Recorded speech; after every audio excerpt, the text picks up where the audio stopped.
জুয়া কেলেঙ্কারির বিরুদ্ধে কঠোর অবস্থানে টার্কিশ ফুটবল ফেডারেশন শুরু করেছে বড়সড় তদন্ত। জড়িত থাকায় এখনো পর্যন্ত টার্কিশ লিগের ক্লাব আইউসপোরের সভাপতি সহ গ্রেফতার 7 জন।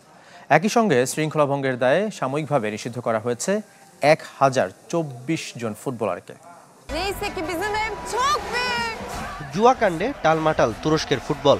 ম্যাচে অবৈধ জুয়ায় জড়িয়ে 6 তুর্কি রেফারিকে সাময়িকভাবে হেফাজতে নিয়েছে পুলিশ। তুর্কি ফুটবল ফেডারেশনের বরাত দিয়ে বার্তা সংস্থা এএফপি জানিয়েছে, অভিযুক্ত 6 জনই তৃতীয় ও চতুর্থ বিভাগের সহকারী রেফারি। একই তদন্তে বেরিয়ে আসে ম্যাচ ফিক্সিং ও ক্ষমতার অপব্যবহারের অভিযোগ রয়েছে প্রথম বিভাগের ক্লাব আইউসপোরের সভাপতি মুরাজ ওস্কায়ের ওপর। তাকে পাঠানো হয়েছে কারাগারে। এখানেই শেষ নয়। টিএফএফ জানিয়েছে, ম্যাচে বাজি ধরার অভিযোগে 1024 ফুটবলারকে এরই মধ্যে শৃঙ্খলা বিষয়ক কমিটির সামনে তলব করা হয়েছে, যাদের মধ্যে 27 ফুটবলার শীর্ষ লিগের।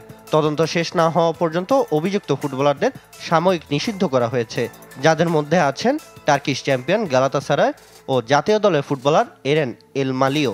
জায়গা হারিয়েছেন বিশ্বকাপ বাছাই থেকে, তার পরিবর্তে ডাক পেয়েছেন মুস্তফা এস্কিহেলাক। এমন অবস্থায় ক্লাবগুলো ফুটবলার ঘাটতিতে পড়েছে। ফিফার সঙ্গে আলোচনা শুরু করে শীতকালীন দল বদলে নিবন্ধনের সময় 15 দিন বাড়ানোর আবেদন করেছে ক্লাবগুলো।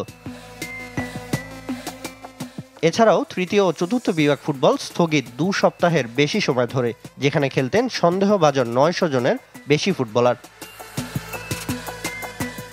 এর আগে চলতি মাসের শুরুতে পেশাদার ফুটবলের লিগে জুয়া কেলেঙ্কারিতে জড়িত থাকার অভিযোগে সোমবার 149 জন রেফারি ও সহকারী রেফারিকে সাময়িকভাবে বরখাস্ত করেছে টার্কিশ ফুটবল ফেডারেশন।